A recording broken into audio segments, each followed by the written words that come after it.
연구소의 화재와 한국 분교의 폐교는 나에게 엄청난 허탈감을 안겨주었다. 더구나 가족과의 이별은 나에게 크나큰 상처를 주었다. 유학 생활을 뒷바라지한 아내를 다시 이국으로 떠나보내야 하는 내 심정은 너무나 비참했다. 하지만 고비가 생길 때마다 내가 절망에서 벗어날 수 있었던 것은 페터 선생이 있기 때문이었다. 어려움이 닥칠 때마다 나는 페터 선생의 얼굴을 떠올렸다. 모든 것을 버리고 인간의 짐을 대신 짊어진 낙타처럼 메마른 세상의 사막을 건너가는 그를 생각할 때마다 나는 용기를 얻었다.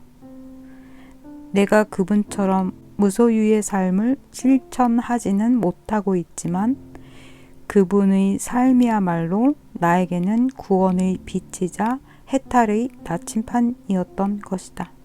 1999년 정월, 나는 다시 여행 가방을 챙겼다. 페터 선생을 다시 만나야 한다는 생각이 항상 나를 압박하고 있었기 때문이었다. 더 이상 기다릴 수 없었다. 이윽고 나는 어렵사리 여비를 마련해서 독일행 여행기에 몸을 실었다. 7년 만에 다시 페터 선생을 만나러 가는 길은 너무나 즐거웠다. 여객기는 김포공항을 이륙하여 프랑크푸르트 공항에 도착했다. 낯익은 풍경과 코끝을 스치는 냄새들, 안개에 덮인 북구의 하늘과 드넓은 초원을 바라보면서 나는 유학생으로 돌아간 듯한 기분이 들었다. 프랑크푸르트 공항에서 쾰른행 여객기로 갈아탔다. 쾰른에 도착했을 때는 이미 땅거미가 내리고 있었다. 나는 빠른 걸음걸이로 공항을 빠져나와 쾰른 시내로 향했다. 한겨울이었지만 쾰른은 서울보다 따뜻했다. 서울에서 혹한을 견뎌냈던 나에게는 영상과 영화를 오가는 쾰른의 날씨가 마치 따스한 봄바람처럼 느껴졌다. 쾰른 거리는 그대로였다. 독일의 도시들이 대부분 그렇듯 쾰른의 거리는 음산하고 스산했다. 하지만 곳곳에 산재한 중세의 건물을 보면 볼수록 더욱 친숙하게 다가왔다. 나는 해가 진 뒤에서 페터 선생을 찾아보기로 했다. 낮 동안에는 선생이 어느 곳에 있을지 알 수 없었기 때문이었다. 나는 유럽풍의 건물들 사이로 난 좁은 도로를 걸으며 내 젊은 시절을 회고했다. 지나간 것은 모두 아름다워 보이는 법이다. 가슴에 비수를 꽂으며 아픈 상처를 주었던 고통의 시간까지도 세월은 아름다움으로 환치시키는 재주를 가지고 있다. 나는 어느새 쥐피셔가를 걷고 있었다. 도로 한쪽을 가로지르는 전차가 앙증맞은 장난감처럼 보였다. 공원 몇 곳도 둘러보았다. 혹시 선생의 자취를 발견할지도 모른다는 생각 때문이었다. 하지만 나는 끝내 선생의 흔적을 찾지 못했다. 그렇다고 해서 실망할 필요는 없었다. 해가 질 무렵 선생은 다시 에페른의 호숫가나 린덴탈 숲에 나타날 것이다. 나는 몇몇 공원을 거닐다가 다시 니콜라우스로 가기로 했다. 니콜라우스가로 향했다. 도로를 건너기 위해 파란 신호등을 기다리고 있을 때 나는 이상한 느낌을 받았다. 누군가 나를 향해 걸어오고 있다는 느낌. 어쩌면 그것은 사람의 냄새였는지도 몰랐다. 그것뿐만이 아니었다. 보도 위를 구르는 바퀴 소리. 그것은 분명 페터 선생의 손수레 소리였다. 전 선생, 내가 고개를 돌리는 것과 동시에 귀에 익은 음성이 들려왔다. 나는 그 음성의 주인을 찾기 위해 잠시 눈을 두리번거렸다. 아, 거기에 한 사람의 그림자가 서 있었다. 우중충한 털모자를 깊숙이 눌러쓴 채 누더기를 걸치고 있는 페터 선생의 모습이 눈에 들어오는 순간 나는 그만 짤막한 신음을 토해냈다. 우리는 아무런 약속도 하지 않은 채 이 넓은 도시 한가운데서 이렇게 만난 것이다. 20년 동안 터지고 해질 때마다 바느질로 기워입은 누더기를 보면서 나는 잠시 숙연한 기분이 들었다. 갈라진 논밭처럼 기워진 선생의 누더기는 세상사에 휘둘려 균열된 내 자아가 묻어있는 것 같았다. 선생의 남루한 누더기 앞에서 나는 오랜 세월 동안 끊임없이 솟아났던 욕망과 갈증이 한꺼번에 추락해 가는 것을 보았다. 나는 누구였던가? 또 나는 누구인가? 돈과 음식과 재물에 대한 번뇌 속에서 비싹 말라만 가는 그대는 누구인가? 페터 선생님, 이게 얼마만인가? 이렇게 길거리에서 우연히 만나다니 전혀 생각지도 못했습니다. 찾으면 보이는 법이지. 아무튼 반갑네. 선생은 내 몸을 와락 끌어안으며 등을 토닥거려 주었다. 우리는 그동안 회포를 풀 겸 오스트아시아 박물관 옆의 드넓은 초원을 향해 발길을 옮겼다. 선생은 조금도 변한 것이 없었다. 선생은 여전히 작은 손수레에 추운 겨울밤을 지낼 식량과 옷가지를 넣고 다녔다. 우리는 달그락거리는 손수레 소리에 발을 맞추듯 가벼운 걸음으로 공원을 걸었다. 우리는 따스한 햇살이 내리쬐는 벤치에 앉아 한동안 서로의 얼굴을 바라보았다. 겨울이라 선생님의 피부는 까칠하고 메말랐지만 건강한 모습이었다. 나의 파알리어 사전 편찬 작업이나 초기 불경의 역경 작업은 전혀 이루어지지 못했을 것이다. 나는 그 점에 대해 선생님께 늘 감사하고 있다. 우리는 오스트아시아 박물관 근처의 숲을 가로질러 커다란 인공 호수 옆에 자리 잡은 카페로 들어갔다. 카페 안은 텅 비어 있었다. 우리는 너른 창가에 있는 탁자에 마주 앉았다. 이음새 없는 통유리로 된 창은 너르고 깨끗했다. 우리는 의자에 앉아 환하게 트인 박물관의 정원의 아름다운 아헨너 바이어 호수를 바라보았다. 내가 자리에 일어나 카운터로 갔을 때 선생이 등 뒤에 대고 소리쳤다. 그랜너테, 그랜너테, 녹차. 나는 빙긋이 웃으며 녹차를 주문했다. 선생과 나는 따뜻한 녹차를 마시며 서로의 가족에 대해 물었다. 몇 년 전에 찍은 가족 사진을 수첩에서 꺼내 선생님께 보여드렸다. 선생은 두 아들의 모습을 보고 매우 흡족한 표정을 지었다. 특히 동해안에서 찍은 가족 사진을 보고 아름다운 자연에 경탄했다.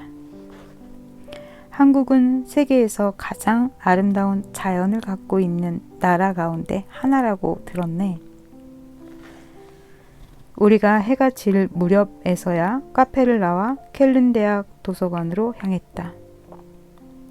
새해 벽두라서 그런지 도서관 문은 굳게 닫혀 있었다. 할 수 없이 우리는 도서관 낭하를 지나 잔디밭과 작은 소나무 정원이 있는 곳에서 발을 멈추었다.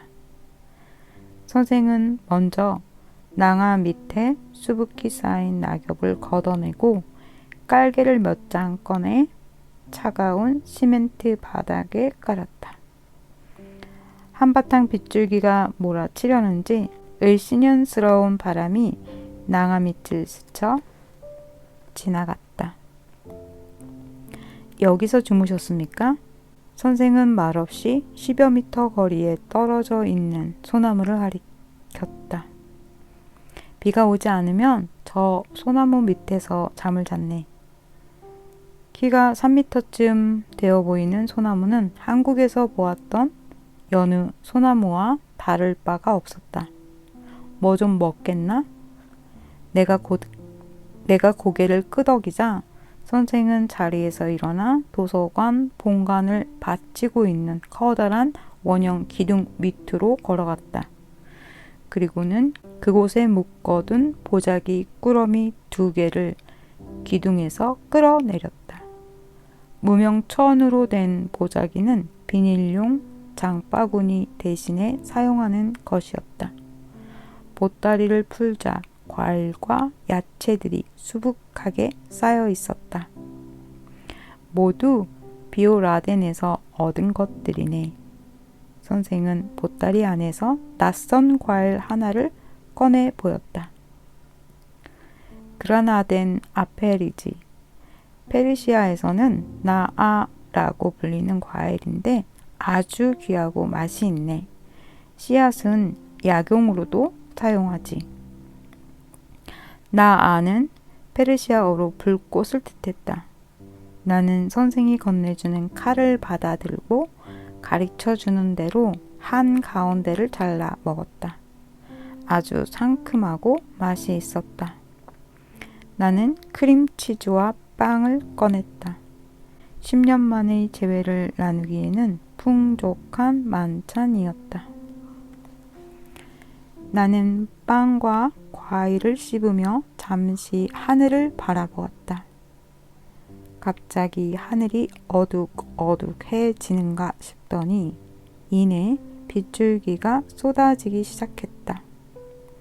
한 무리의 젊은이들이 비를 피해 도서관 낭하로 몰려들었다.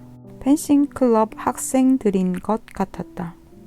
그들은 거린과 함께 식사를 나누는 나를 신기한 듯 바라보았지만 나는 전혀 개의치 않았다. 빗방울이 점점 굵어지기 시작하자 나는 선생의 잠자리가 걱정스러웠다. 작년 11월 내가 하와이에 잠시 머물고 있을 때 CNN 뉴스에서는 라니뇨 현상으로 유럽에 한파가 닥쳐 수많은 사람이 얼어 죽었다는 소식을 연일 전하고 있었던 것이다. 그때도 나는 선생의 안부가 걱정이 되어 견딜 수가 없었다. 하지만 선생은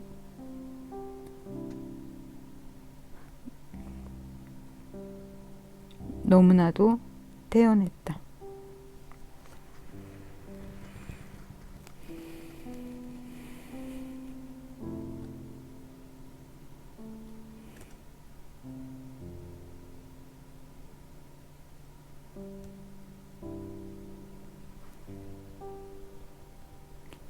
유럽에 한파가 닥쳤을 때도 이곳은 영하 7, 8도 밖에 되지 않았네. 한 친구가 내 걱정을 했는지 라이프치히에 관한 논문을 쓰는데 도움을 달라고 하더군. 그래서 그 친구 집에서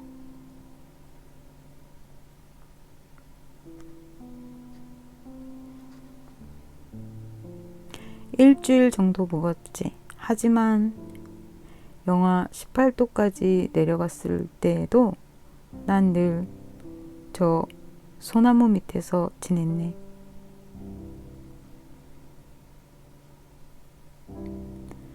나는 선생의 놀라운 체력과 인내력에 감복하지 않을 수 없었다. 그 추운 밤에도 밤하늘의 별을 벗삼을 수 있는 것일까? 1년 내내 무더운 인도나 스리랑카의 수행자와는 비교할 수도 없는 고행이었다. 나는 선생이 혹시 미라레빠처럼 신비로운 호흡법을 갖고 있는 것이 아닌가 하는 생각이 들었다. 그렇지 않다면 그런 초인적인 힘을 가질 수 없다고 생각했던 것이다. 그러나 페터 선생의 대답은 의외였다. 나에게 그런 비술 따위는 없네. 그러면서 선생은 자신이 어렸을 때 겪은 신비한 체험을 들려주었다. 선생이 12살 때였다. 그날 선생은 침대에 누워 있었는데 침대 오른쪽 창문이 있었고 왼쪽에는 벽이 있었다. 그때 선생은 침대에 누워 생각했다. 오른쪽에는 창문이 있고 왼쪽에는 벽이 있다. 그 순간 선생을 사로잡은 강렬한 의문이 생겨났다. 머리와 다리를 반대로 하면 어떻게 될까? 그래서 선생은 침대에서 일어나 반대로 돌아 누웠다. 그러자 선생님은 왼쪽 창문이 있고 오른쪽에는 벽이 있다는 것을 알았다. 호기심이 생겨난 선생은 더욱 강렬한 의심을 품게 되어 그 행위를 계속 반복했다. 얼마나 시간이 흘렀을까? 어느 순간 선생의 호흡은 멎어 있었고 그때 선생은 자신과 침대방 세계가 하나의 점과 빛 속으로 완전히 사라지는 것을 경험했다. 잠시 후 의식을 차렸을 때 선생은 다시 일상적인 세계로 돌아왔다. 어린 소년에게 그것은 너무나 경이롭고 신비로웠으며 또 두려운 체험이었다. 이후 선생은 일부러 그런 신비 체험에 몰입하지 않았다. 붓다는 모든 것이 환상에 불과하다고 했네. 나는 신비적인 체험이나 명상에 관해서는 흥미가 없네. 거기에 의미를 부여하는 것도 그러한 기술을 의도적으로 추구하는 것은 아무런 가치가 없는 일이네. 중요한 것은 붓다의 가르침을 그대로 실천하는 것이지. 그러면 모든 것이 저절로 드러나는 법일세. 모든 신비적인 체험은 단지 상징이고 궁극적으로는 환상에 불과하네. 그러면서 선생은 중국 선사들의 화두 한 가지를 들려주었다. 어느 날 두 수행자가 길에서 만났다. 두 사람은 여행을 함께 하기로 하고 길을 가다가 커다란 강물을 만났다. 두 수행자는 나룻배를 찾았으나 어디에도 보이지 않았다.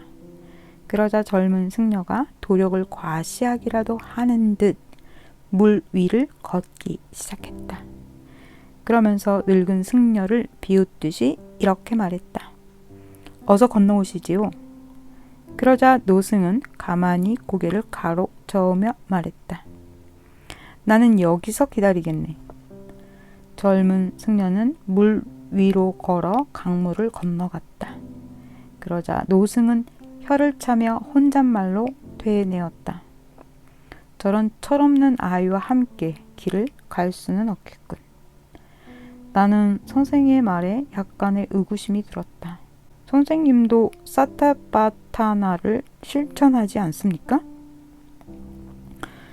사타파타나는 위파사나의 기초가 되는 명상으로 마음 새김의 토대라고 번역할 수 있었다. 물론이네. 여호와가 아브라함에게 이렇게 말했지. 나는 전능한 자, 전능한 주이다. 나의 현존 앞에 유행하라, 완전하라라고. 그 의미가 무엇이겠나? 움직이거나 머물거나 앉아있거나 누워있거나 나의 현존 앞에서라는 마음새김을 실천하면 나라는 것이 완전히 사라지기 때문에 비로소 공이 실현되네. 나의 현존 앞에서라는 말이 바로 마음새김이 아니고 무엇이겠나? 절대적인 존재 앞에서 무가 될 수 있다면 그것이야말로 사티파타나의 세계이지. 예수는 말했네. 하나님에게 자신의 영혼을 바치지 않는 자는 자신의 영혼을 잃을 것이라고. 바로 거기에 궁극적인 마음새김이 자리 잡고 있는 것일세. 사티파타나에도 호흡 방법이 있지 않습니까? 호흡은 출발에 불과하네. 사티파타나는 누구나 수행할 수 있는 자명한 관찰을 의미하는 것이지.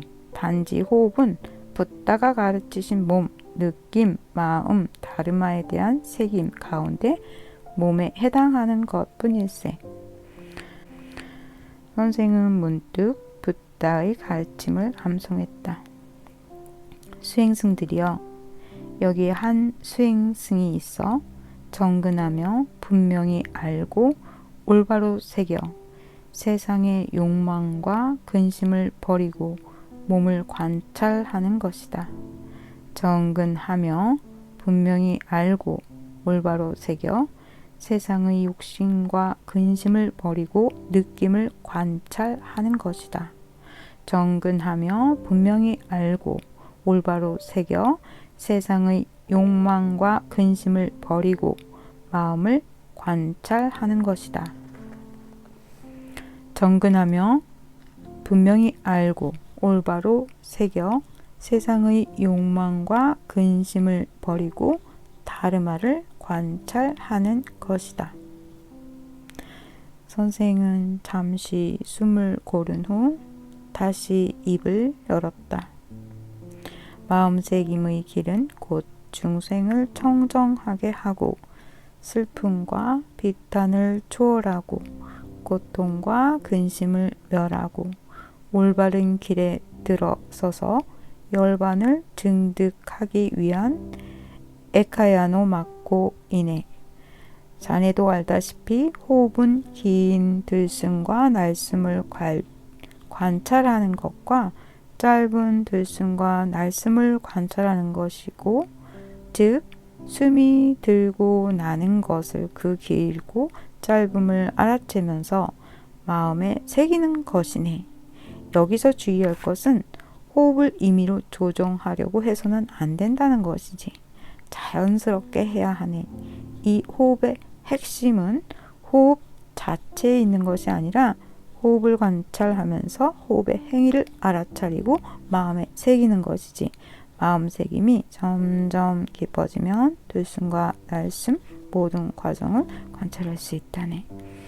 다음에는 전신을 분명히 지각하면서 호흡하는 단계이며, 그 다음에 육체적인 기능이 고요해지면 호흡이 극도로 미세해지고 청정하게 되는 것을 관찰하는 것이지.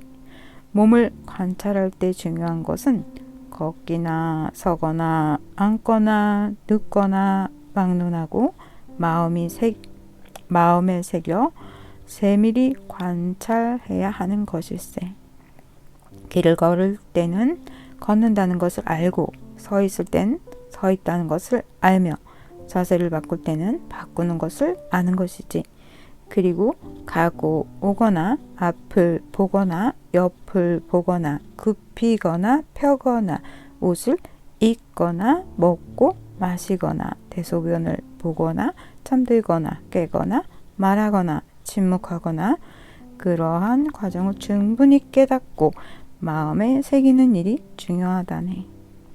몸에 대한 관찰 없이 오랜 세월 아무 곳에서나 잠자는 것은 불가능하네. 붓다가 가르친 이 호흡 관찰법은 단순한 것 같지만 심오한 의미를 가지고 있지.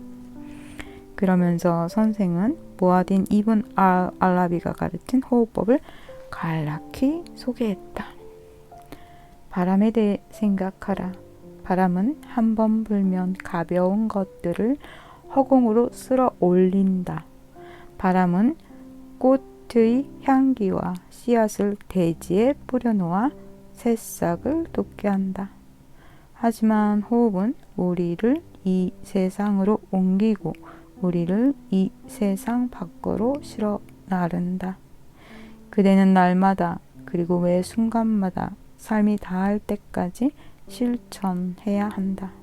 그해 겨울 영하 30도까지 내려갈 만큼 몹시 추웠다.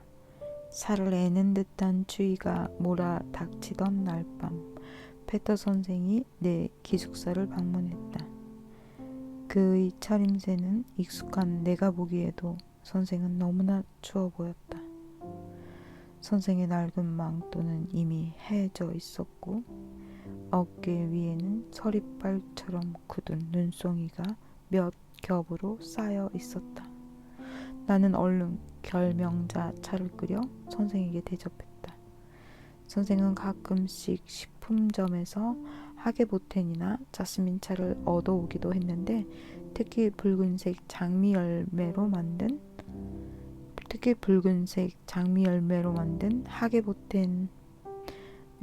하게보텐은 맛이 독특했다. 그날 밤 우리는 차를 마시며 많은 이야기를 나누었다. 나는 선생에게 티베트에 대한 관심을 이야기했고 그때 선생은 내게 미라레빠에 관해 말해주었다. 당시 우리나라에는 미라레빠가 전혀 소개되지 않은 상황이었기 때문에 나는 이 신기한 이름을 가진 성자를 페터 선생에게 처음 들을 수 있었다.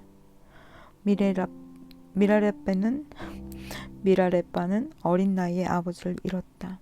그러자 그의 백부가 아버지가 모아놓은 모든 재산을 가로채버렸다.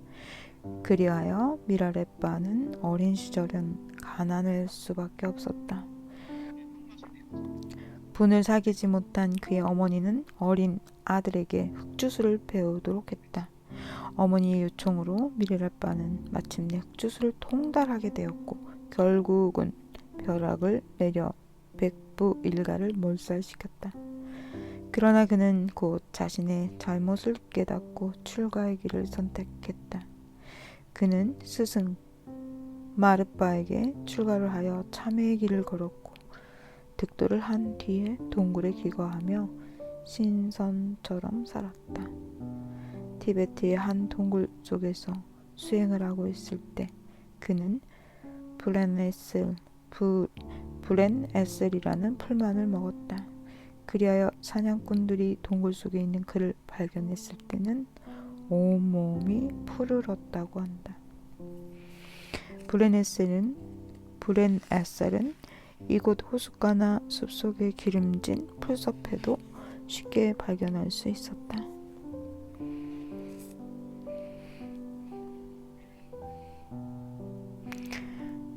페터 선생은 바닥에 앉아 양털로 만든 빨간 양말을 벗어 해진 곳을 꿰매기 시작했다. 나는 너무나 우스워서 이렇게 물었다. 선생님, 왜 하필이면 빨간 양말을 신고 다니십니까? 하지만 그것은 너무나 바보 같은 질문이었다. 선생은 내 얼굴을 빤히 올려다보며 대답했다. 이 양말밖에 없기 때문이지. 선생은 바느질을 하며 미라레빠에 대한 이야기를 계속해줬다. 그들 부부가 미라레빠에게 가난뱅이라고 말하자 비옥한 땅을 주겠다고 제의했지. 그러자 그는 부부에게 이렇게 말했어. 집이나 땅은 즐거운 듯 보여도 몸과 마음을 갉아먹는 줄톱과 같네. 미라레빠의 호의를 거절하자 부부는 좋은 가문에서 성장한 훌륭한 신부를 소개해주겠다고 제의하면서 자신들의 청을 거절하지 말라고 부탁했다. 그러나 미라레빠는 이 호의마저 거절하며 말했다. 여자는 천사와 같아서 보면 볼수록 눈을 뗄 수가 없구나. 그러나 늙으면 흐리멍덩한 눈동자가 마치 악마와 같네. 그러자 남편이 미라레빠에게 말했다. 수행자여, 나이 들어 죽을 때가 가까워지니 인생을 즐길 수 없습니다. 더구나 아들이 없으니 이런 낭패가 어디 있습니까? 선생님께서는 아들이 전혀 필요가 없습니까? 어릴 때 아들은 하늘의 왕자처럼 사랑스럽고 귀여워 애정을 간수하기조차 어렵네. 하지만 장성하면 주제 넘은 채권자처럼 모든 재산을 물려주어도 적다고 불평하고 예쁜 아내를 맞이하여 부모를 쫓아내는 법이지. 그럼 딸을 가지면 어떨까요? 어떨 때의 딸아이는 미소를 머금은 천사와도 같아 눈에 넣어도 안 아프지 않네. 하지만 시집만 가면 아버지 앞에서 가구를 훔쳐가고 어머니 등 뒤에서 좀도둑처럼 무엇이든 훔쳐가지. 잘 되어야 남에게 좋은 일을 시키는 꼴이요. 잘못되면 재앙과 불행을 몰고 오는 장본인인 것이지. 장본인이지. 그럼 친척은 어떻습니까? 만나면 즐거워하고 술과 고기를 대접하지만 끝내는 이만큼 주었으니 저만큼 달라고 화를 내니 불행과 원망의 씨앗이 되네. 그럼 세상에는 아무것도 필요한 것이 없군요.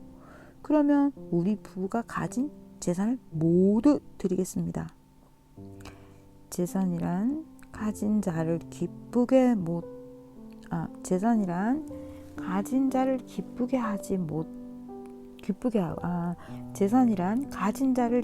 하고 못 가진 자의 부러움을 사지만 아무리 가져도 만족을 못하니 가진 자는 구두쇠가 되네.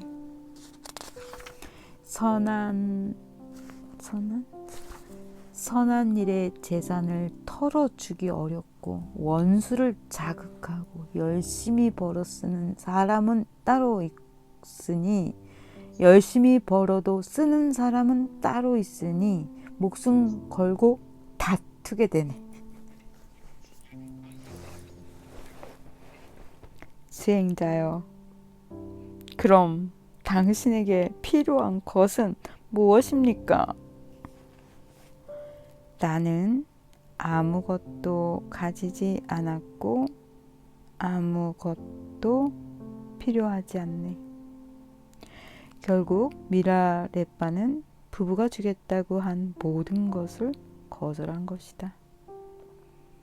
이 이야기를 끝낸 선생의 모습은 피로한 기색이 역력했다. 이 혹독한 추위 속에서 지냈으니 그럴만도 했다. 나는 영하 30도가 되리라는 일기예보를 얘기해주면서 오늘 밤은 내 기숙사에서 묵어 갈 것을 청했다. 선생은 아무 말 없이 시멘트 바닥에 망토를 깔았다. 내 침대를 비워주고 싶었지만 선생은 그것마저도 극구 사양했다. 1984년 봄, 화사하게 찾아왔다. 기나긴 겨울이 지나고 봄이 되자 청명한 햇살들이 들을 적셨다. 나는 묵은 때를 씻어내듯 상큼한 바람을 맞으며 산책을 나섰다. 농부들이 갈아놓은 땅에서는 퇴비가 썩으면서 모락모락 김이 피어오르고 겨우내 쌓여있던 낙엽 더미 속에서는 거름 냄새가 풍겼다. 멀리 지평선에는 뿌연 김과 아지랑이가 어우러져 황홀한 연무로 피어오르고 있었다. 지금쯤 서울에도 봄이 오고 있을까? 여유로운 걸음걸이로 거리를 거닐며 햇살을 즐기던 페터 선생이 고개를 끄덕이며 기숙사로 들어섰다. 선생님, 차 한 잔 드시겠어요? 선생은 나에게 썩은 사과를 깎아 내밀었다. 나는 선생이 깔아놓은 깔개 위에 앉아서 사과를 먹기 시작했다. 그때 음식 찌꺼기를 싸기 위해 깔아놓은 신문지에 무심코 눈길이 닿았다. 프랑크푸르트 알게마인지였다.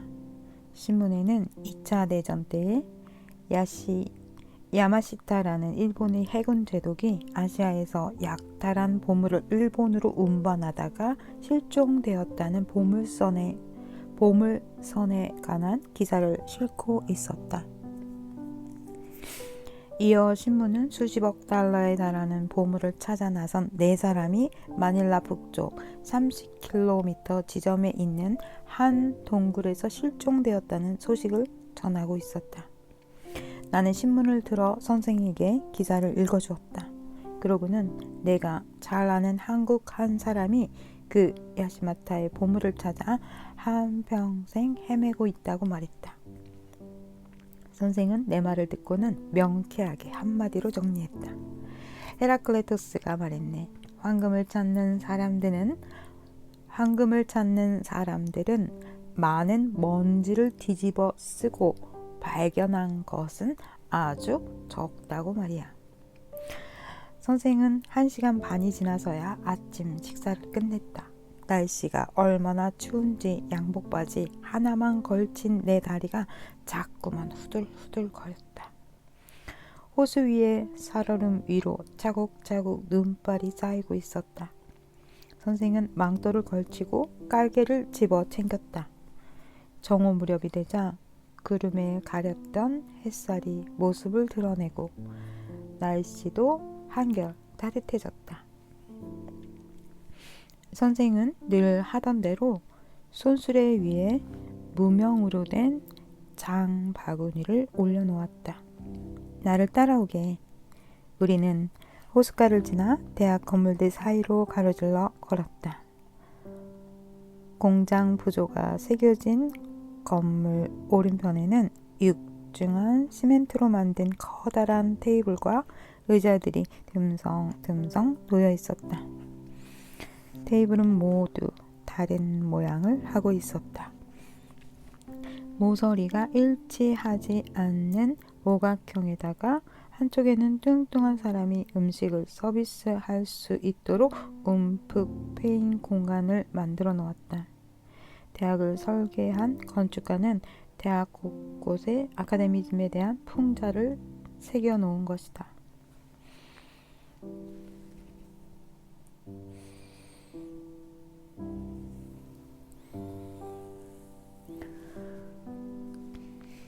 가게에 들어서자 젊은 여자 점원이 선생을 반갑게 맞았다. 선생은 그 여자 점원에게 나를 소개시켜 주었다. 최근 몇 년간은 이 비오라덴에서 신세를 졌지? 그러면서 선생은 그 여자 점원에 대해 간략히 설명했다. 그녀는 대학에서 연극학으로 석사 학위까지 받았는데 전공에 맞는 직장을 구하지 못해서 이 가게에서 일한다고 했다. 여자 점원은 오랫동안 페터 선생을 친절하게 대하고 팔다 남은 것을 후하게 보시했다고 한다. 우리가 서서 대화를 나누는 동안 청바지 차림의 한 중년 남자가 달갑지 않은 눈초리로 우리를 지켜보고 있었다.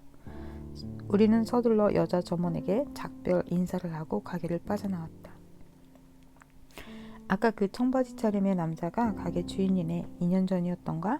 여자 점원이 유통기한이 지난 것을 내게 주는 것을 주인이 보았지. 그 때문에 그 점원은 주인에게 좋지 않은 소리를 들었네. 이후로는 그 가게를 찾아가지 않았지. 그래서 지금은 멀리 떨어진 린덴탈의 비올라덴에서 먹을 것을 구하고 있네. 그날 선생과 나는 퀼른 시내를 무작정 걸었다. 목적지도 있을 리 없었다. 하지만 나는 선생님이 남긴 발자국마다 이 세계를 훌쩍 초탈해버린 성자의 채취를 느낄 수 있었다. 선생은 비오라덴 주인을 빗대면서 장자의 이야기를 들려주었다. 장자의 친구 해자가 양나라에서 재상을 하고 있을 때이다. 어느 날 장자의 친구가 찾아가려 하자 어떤 사람이 해자에게 말했다.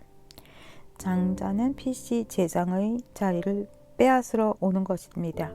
놀란 해자는 사흘 동안 장자를 찾기 위해 나라 안을 수색했다. 그 소식을 들은 장자가 친구에게 찾아가 말했다. 남방에 원추라는 새가 있는 것을 아는가? 그 새는 남해에 떠서 북해로 날아가는데 오동나무가 아니면 앉지 않지. 대나무 열매가 아니면 먹지 않고 달기단 샘물이 아니면 마시지 않는다고 하네. 이때 썩은 쥐를 먹고 있던 솔개가 원추가 지나가는 것을 보고 겁을 주어 쫓았다고 하네.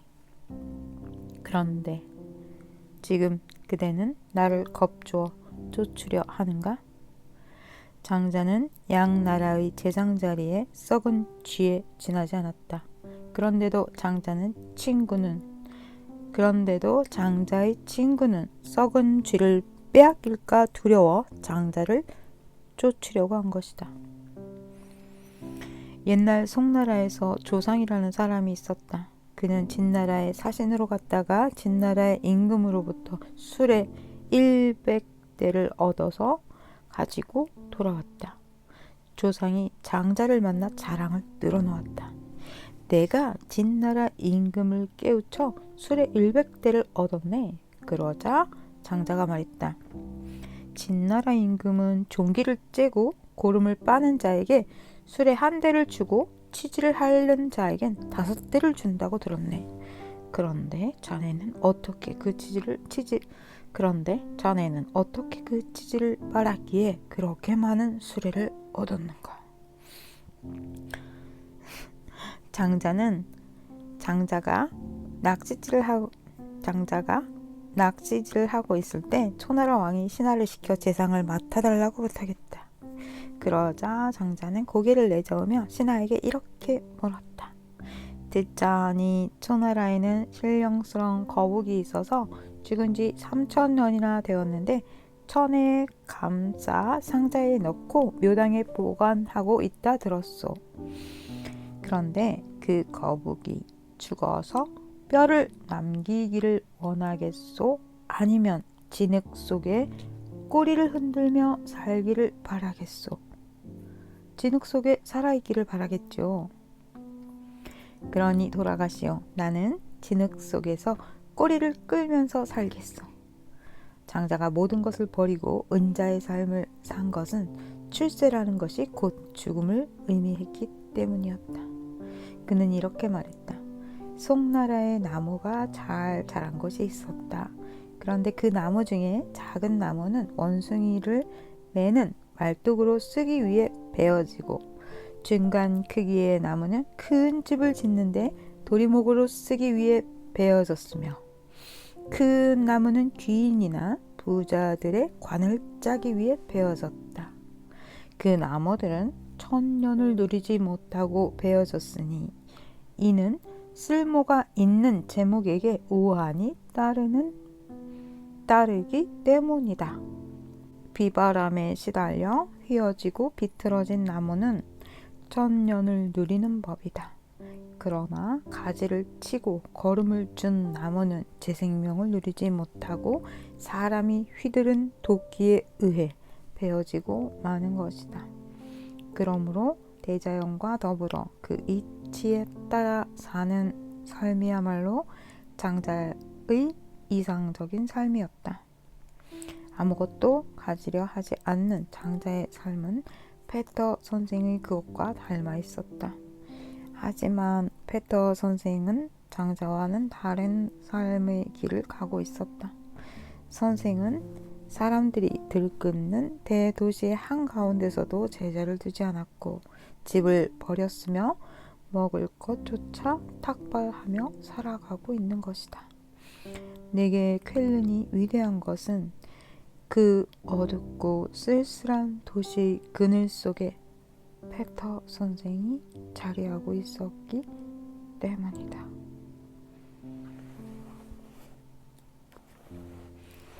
며칠 만에 화창한 날씨였다. 그날 선생과 나는 화사한 햇볕을 쬐기 위해 쾰른 대학 철학부 건물 뒤에 있는 넓은 잔디밭을 걸었다. 이 잔디밭에서는 오스트아시아 박물관이 보였고 그 앞의 너른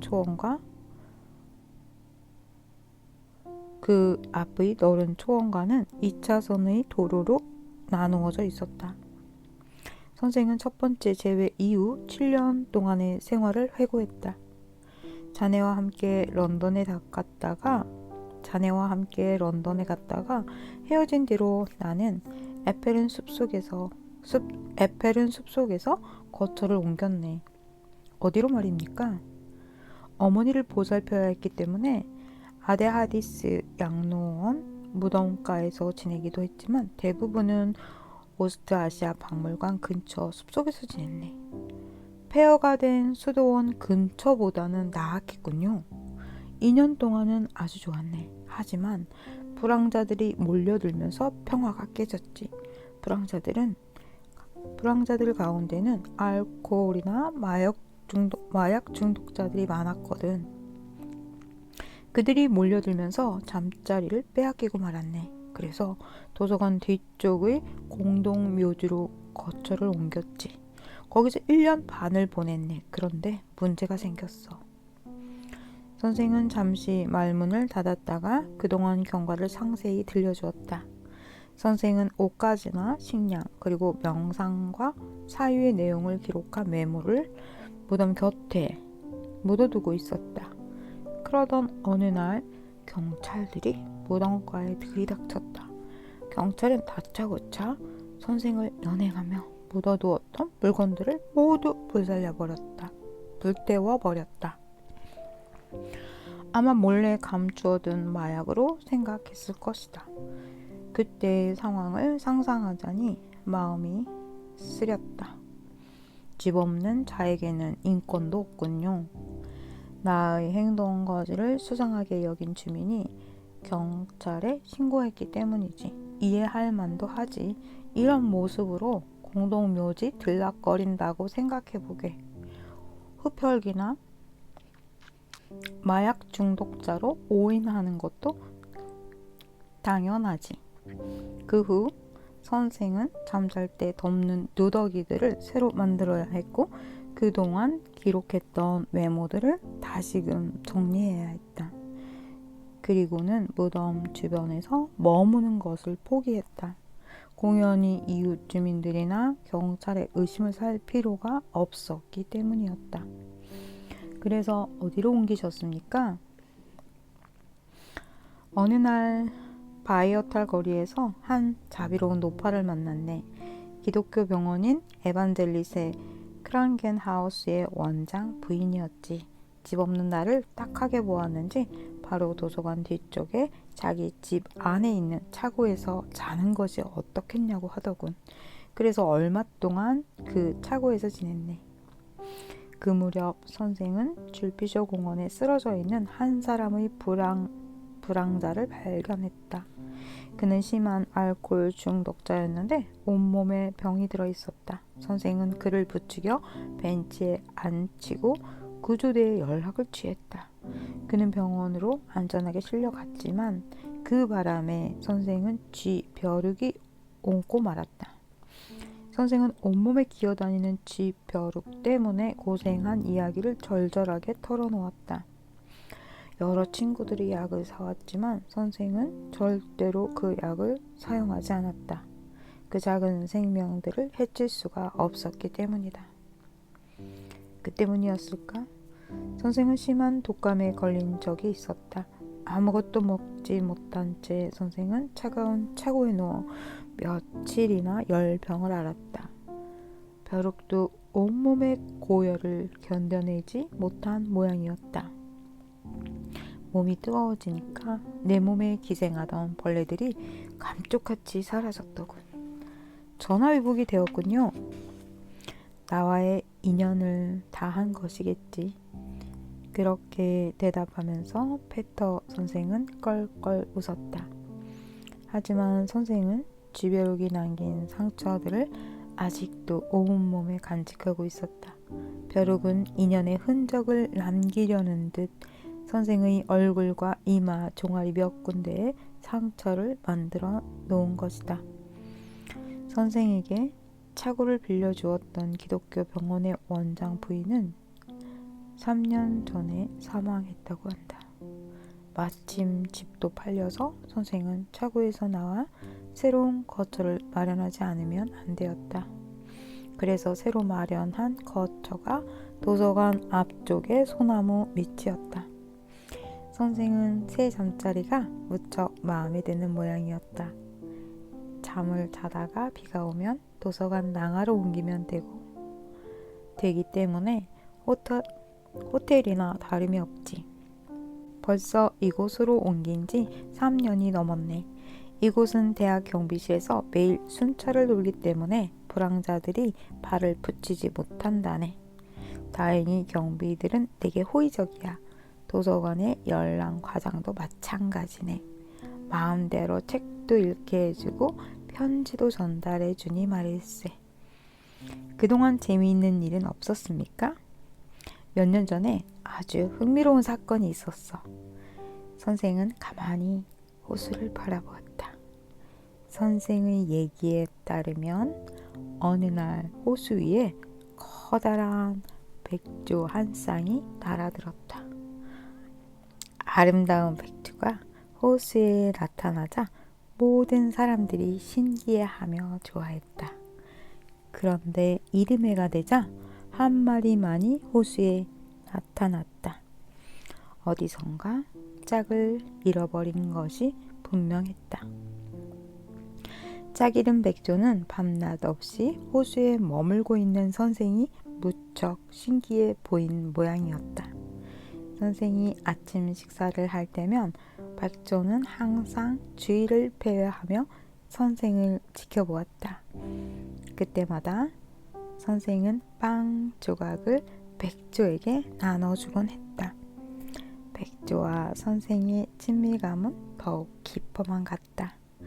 선생이 명상을 하기 위해 잔디밭에 앉아있을 때면 백조가 다가와 먹을 것을 달라고 선생의 어깨를 부리로 쪼아대기까지 했다. 그래서 선생은 늘 비오라덴에서 얻어온 빵을 백조와 함께 나누어 먹게 되었다. 그러던 어느 날 선생이 빵 조각을 던져주자 백조는 그것을 삼켰다가 도로 뱉는 것이었다. 그러고는 다른 빵을 달라고 주둥이를 내밀었다. 그제서야 선생은 그 빵이 일반 슈퍼마켓에서 얻어온 빵이라는 것을 알아차렸다. 그때 깨달았지. 동물도 자연식품인지 아닌지를 가릴 줄 안다는 것을. 선생은 그 백조를 대견해 하면서 어린 소년처럼 웃었다. 백조가 아직도 날아오르나요? 한동안은 친구처럼 잘 지냈지. 하지만 다음부터 이곳에 날아오지 않더군. 어딘가에 새 보금자리를 마련한 게지. 또 재미있었던 일은 없었습니까? 내가 재촉을 하자 선생은 2년 전에 만났던 체코 출신의 아름다운 여인에 대해 말하기 시작했다. 마리아라는 이름을 가진 그 여인은 언어학 박사였다. 2년간 쾰른 대학의 초빙 강사로 와 있던 그녀는 호숫가에 앉아있는 선생을 발견하고 2년 동안이나 꾸준히 관찰했다고 한다. 그러던 어느 날 그녀는 범상하지 않은 선생의 행동 거지를 보고 처음으로 말을 걸었다. 그녀는 숲과 잔디와 햇빛과 호수와 선생에 관한 수필을 썼다며 부끄러운 표정으로 그를 보여주었다. 아주 빛나는 수필이었네. 그녀는 오랫동안 선생과 대화를 나눈 뒤 진심에서 우러나오는 경의를 표했다고 한다. 그 후 선생은 그녀가 체코로 돌아갈 때까지 많은 대화를 나누었고 그녀의 예쁜 딸과도 친구가 되었다. 지난 크리스마스 날에는 그 딸에게서 편지를 받았네. 선생은 아직도 귀여운 꼬마의 얼굴이 떠오른다면서 화사한 미소를 지었다.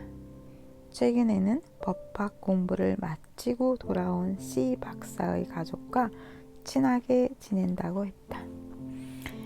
선생은 가끔씩 C 박사의 집을 방문하여 아이들에게 독일어를 가르쳐 준다고 했다. 그런 선생의 모습을 보면서 나는 다시 한번 경의를 표하지 않을 수 없었다. 누구와도 친구가 될 수 있는 성자야말로 진정한 성자가 아닌가 하는 생각이 들었던 것이다. 오늘날 스스로 성자인 체 하는 사람들은 수많은 추종자를 거느리고 교단을 확장하고 경배받기 원하고 있었다.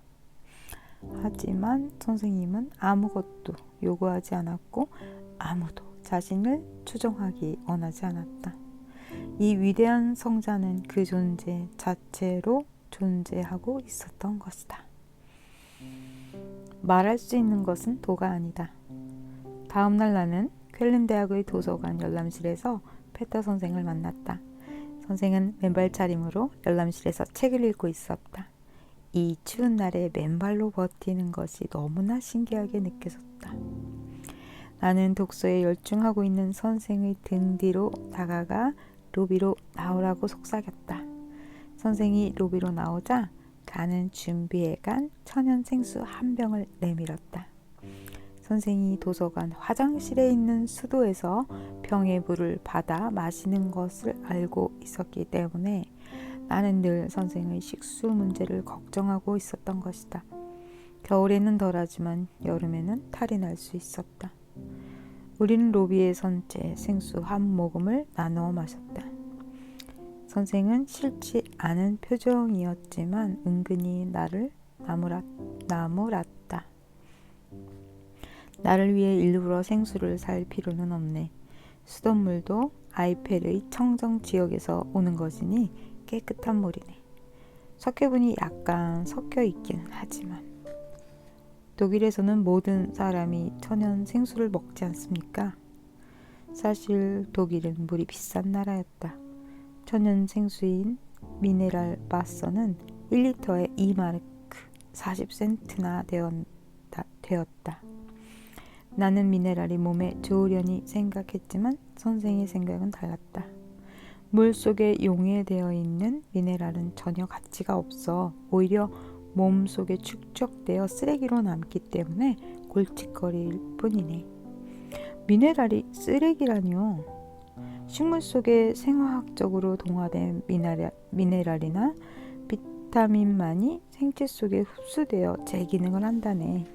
화학적으로 생성된 모든 비타민은 가치가 없을 뿐만 아니라 오히려 몸속에 쓰레기로 남게 되지. 그 쓰레기를 방출시키려면 우리 몸은 더 많은 에너지를 필요로 하네. 비타민도 그런가요? 물론이지. 식물은 삶거나 끓이면 비타민이 파괴되므로 날 것으로 먹는 것이 제일 좋은 방법이네. 일반인들은 생식을 하기가 어렵습니다. 붓다가 이렇게 말했지. 아타남 다마얀띠 스스로를 다스려라. 나는 그만 입을 닫고 말았다. 갈 길을 알았지만 그 길을 가지 않는 것이 인간이었다. 스스로를 다스려라. 그 외침이야말로 내 폐부를 파고드는 화살처럼 아픈 경고였다. 셰익스피어가 말했다. 나는 실천해야 한다는 것을 아는 20명의 사람보다는 실천하는 한 사람을 위해 가르칠 수 있다고. 우리는 도서관을 나와 걷기 시작했다. 잔디밭을 가로지르는 2차선 도로 앞에 우리는 한동안 기다렸다. 자동차들이 너무 빠른 속도로 질주하고 있었기 때문에 도로를 건너가기란 쉽지 않았던 것이다. 선생과 나는 한참을 기다린 다음에야 도로를 건널 수 있었다.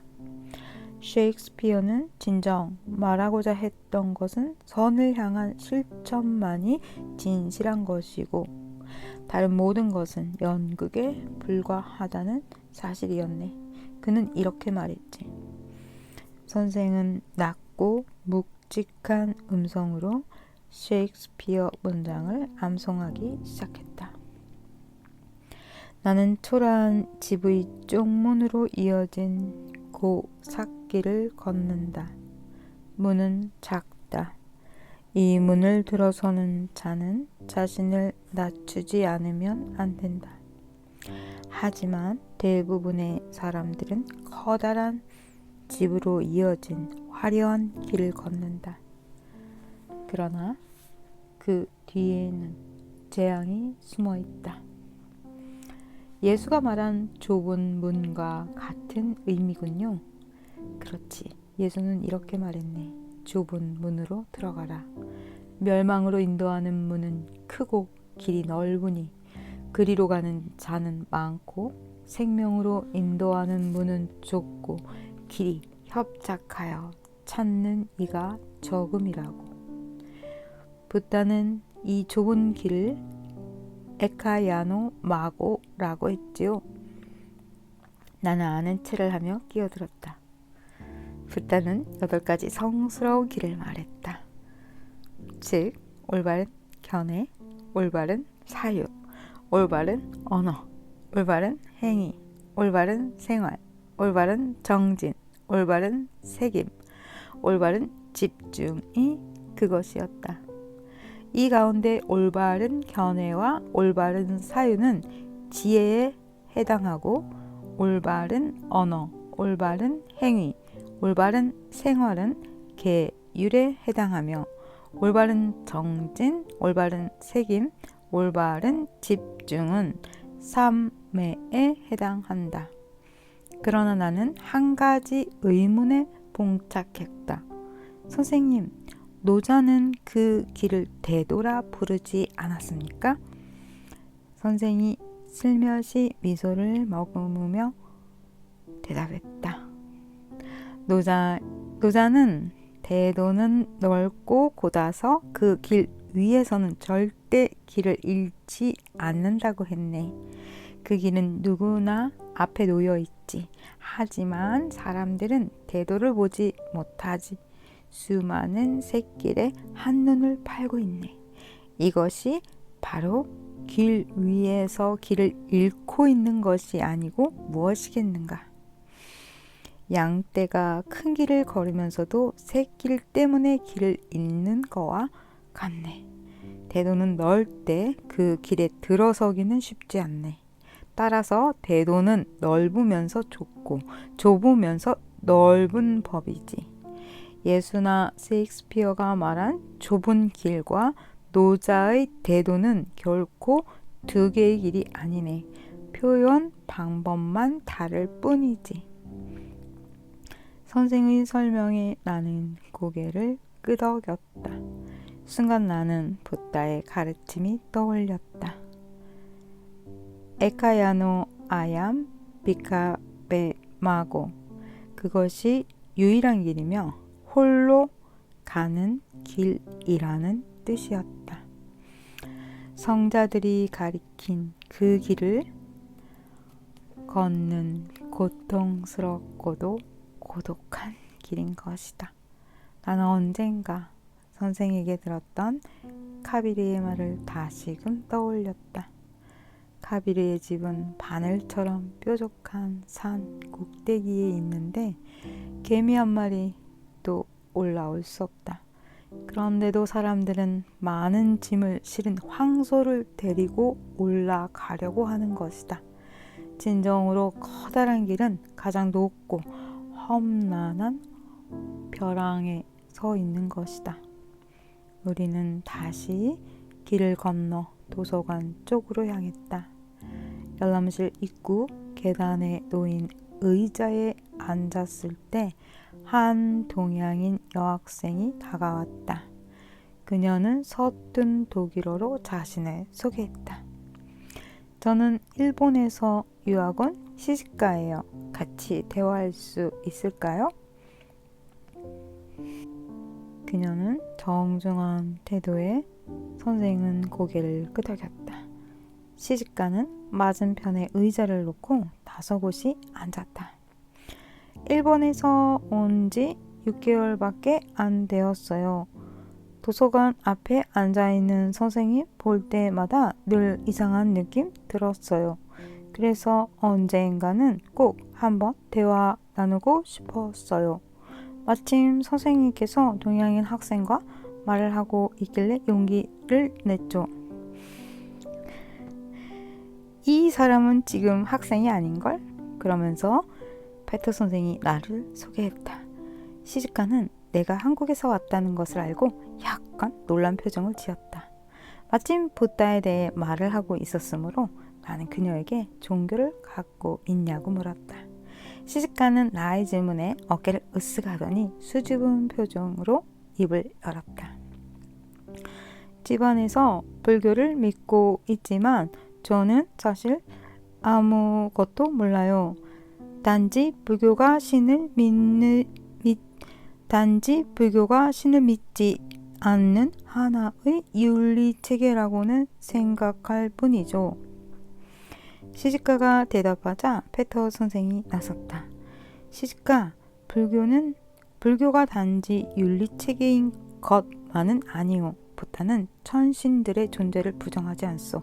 다만 궁극적으로 존재하는 유일신에 관해서는 아무런 언급도 하지 않았지. 궁극적인 신은 결코 언어로 표현할 수 있는 것이 아니기 때문이요. 이슬람과 유대교에서도 신의 존재는 어떠한 언어로도 서술될 수 없다고 말하고 있어. 카비르 역시 신의 이름을 말하는 것을 주저했지. 붓다는 그 신에 대해 서술할 수 없으므로 말하지 않는다고 했을 뿐이요. 붓다는 신이 있는가 하는 질문에 대답하길 거절했지. 신에 대해 이렇게 말해도 잘못이고 저렇게 말해도 잘못이고 우리는 단지 그 신이 남겨놓은 다르마에 관해서만 이야기할 수 있을 뿐이요. 다르마는 곧 신의 대리자이기 때문이요. 깨달음의 자체에 대해서 언급조차 하려 하지 않았소. 선생의 말을 듣고 있던 시집가가 입술을 움찔대며 야무지게 물었다. 그럼 기독교에서도 성경에 신의 대리인이 역할을 하겠군요. 시집가, 구약은 유대인들이 신과 관계된 역사를 편찬한 것이고 신약은 예수가 떠난 뒤 제자들이 신과 예수의 관계를 기록한 것일 뿐이요. 성경은 신에 관한 무수히 언급을 하고 있지만 그것이 말하고자 하는 바는 이 땅에서 예수를 포함한 인간의 삶이 어떤 의미를 지니고 있는가 하는 것이요. 결국 그것은 지상의 인간들이 삶을 어떻게 영위할 것인가 하는 다르마이지요. 예수의 가장 숭고한 다르마는 사랑이요. 사랑은 자신에 대한 부정이며 이 부정을 통해 자아가 완전히 소멸하게 되면 세상은 온통 사랑으로 충만하게 되죠. 사랑은 도덕적인 동시에 신인 것이요. 그러나 신에 대해서는 아무것도 말할 수 없어. 성경이 신을 인격적인 것으로 묘사하는 것은 단지 비유에 지나지 않소. 붓다가 신에 관해 침묵하는 것 자체가 신의 인격에 대변하고 있는 것이요. 붓다는 신에 대해 다르마의 수준으로밖에 말할 수 없었소. 붓다에게 신을 말하는 것은 오직 헛된 그림만을 그리는 행위일 뿐이었소. 정말 우리가 신을 체험하자고 한다면 다르마에 따라 행동하는 수밖에 없지. 그럼 불교 경전에서는 신은 어떻게 표현되고 있습니까? 붓다는 바자바티, 창조주라는 일상적인 용어를 사용했지만 그것은 기독교나 이슬람에서 말하는 절대적인 유일한 신을 가리키는 것은 아니요. 말을 마친 페터 선생은 카비르의 시구를 암송하는 것으로 결론을 대신했다. 내가 10,000개의 입을 가지고 있었다면 신에 대해 이야기할 수 있었을 것이다. 그러나 나는 하나의 혀만 가지고 신에 관해 말할 수 없다. 시집가는 종교적인 문제에 관심이 많은 것 같았다. 그녀는 기독교가 예수를 통해서만 구원받을 수 있다고 한 것에 대해 언급하고 나서 이렇게 말했다. 선생님, 제 친구는 기독교의 한 종파에 빠져 있는데 만날 때마다 내게 믿음을 강요하고 있습니다. 어떤 종교든 가르침대로 실천하는 것이 중요하지요. 그러나 과연 가르침을 실천하는 사람이 몇이나 되겠소?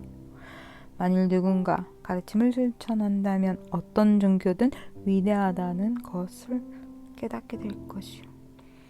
진리를 독점하고 있다는 생각은 착각이요. 그러면서 선생은 종말론에 심취해 있는 아쌈이라는 소녀에 대해 이야기했다.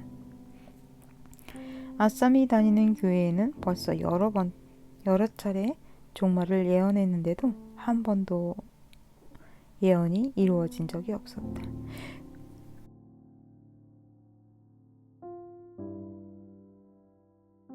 마른다. 그대는 날마다 그리고 매 순간마다 삶이 다할 때까지 실천해야 한다. 먼저 그대는 몸이 있다는 생각을 버림으로써 육체를 정화시키는 방법을 배워야 한다. 그러면 그대는 결코 눈으로 볼 수 없는 육체가 형성되는 주형에 도달할 수 있을 것이다. 그대가 스스로 정화시키는 것을 배우면 명료하게 볼 수 있는 능력이 생긴다. 근원적으로 우리를 갈라놓고 있는 것은 생각이다. 그대의 허리를 곧게 펴라. 그리고 호흡이 들고 나는 것을 관찰하라. 그것은 쉬워 보이지만 매 순간 다르게 나타난다. 이 단계에 이르기까지 많은 수련이 필요하다. 호흡이 들고 나는 길을 쫓는데 성공하면 그대는 이리저리 나부끼는 생각을 정복할 수 있다. 그대가 진리를 보는 것을 원하지 않더라도 세계의 무상함을 깨달을 수 있다. 그대는 그대의 생각이 아닌 것과 마찬가지로 그대의 느낌이나 육체가 아니다. 결코 잊어서는 안 된다. 그대가 참 자아를 갖지 못하면 잘못된 길로 들어서게 된다. 그러나 그대가 늘 깨어 있어 호흡을 하고 마음에 새긴다면 그대는 내적인 실제에 도달할 수 있다. 호흡은 평생 동안의 수행을 요구한다. 그대가 호흡의 리듬과 성격과 배치를 이해하면 그대의 삶을 바꿀 수 있을 것이다. 대부분의 사람들은 매 순간 다시 태어난다는 사실을 모르고 있다. 호흡은 바로 다시 태어나기 위한 기회이자 과정인 것이다. 여기서 알라비도 자연스럽게 호흡하라고 가르치고 있지. 다시 말하네만 호흡법의 핵심은 호흡하는 방식에 있어서가 아니라 호흡을 관찰하는 것이네. 호흡의 관찰은 명상의 기초이자 토대이지. 나는 호흡과 명상에 대한 선생의 해박한 지식에 놀랐다.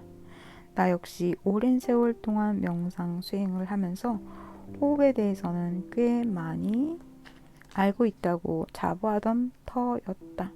하지만 선생은 이론이 아니라 삶 그 자체를 통해서 청정한 수행이 어떤 것인지 보여주고 있었다. 선생은 계속 말을 이었다. 몸에 대한 관찰 중의 하나가 실제적인 모습을 분석적으로 마음에 새기는 일이네. 그 가운데서 여러 부정물로 가득 찬 신체의 각 부분이나 장기에 대한 관찰, 땅, 물, 불, 바람으로 구성된 신체에 대한 관찰, 그리고 무덤에 버려진 사체에 대한 관찰이 있지. 이것은 육체적 쾌락이나 성적 충동을 소멸시키는데 중요한 역할을 하네.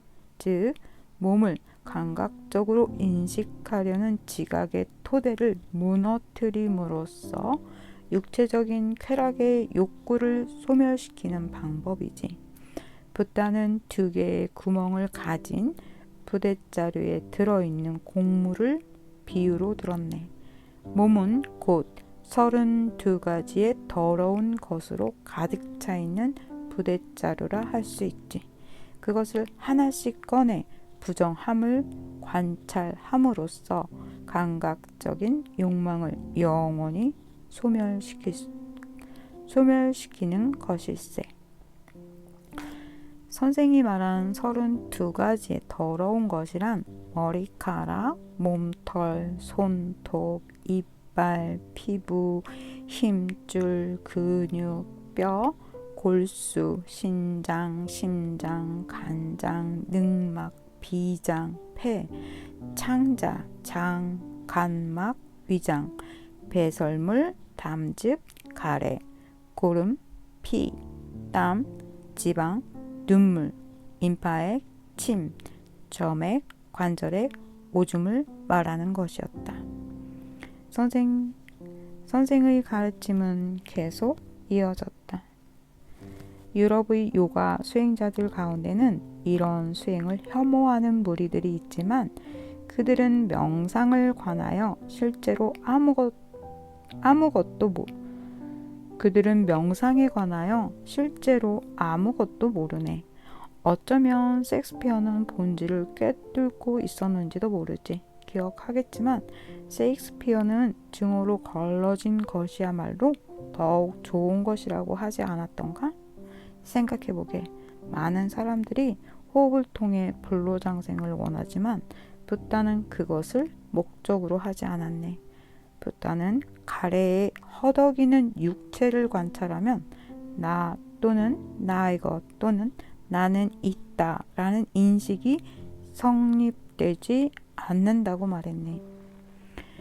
선생은 다시 느낌과 마음, 다르마에 대한 관찰로 화제를 옮겼다. 느낌에 대한 관찰은 육체적 혹은 정신적으로 즐겁다거나 괴롭다거나 중성적이거나 하는 느낌을 항상 알아채는 것일세.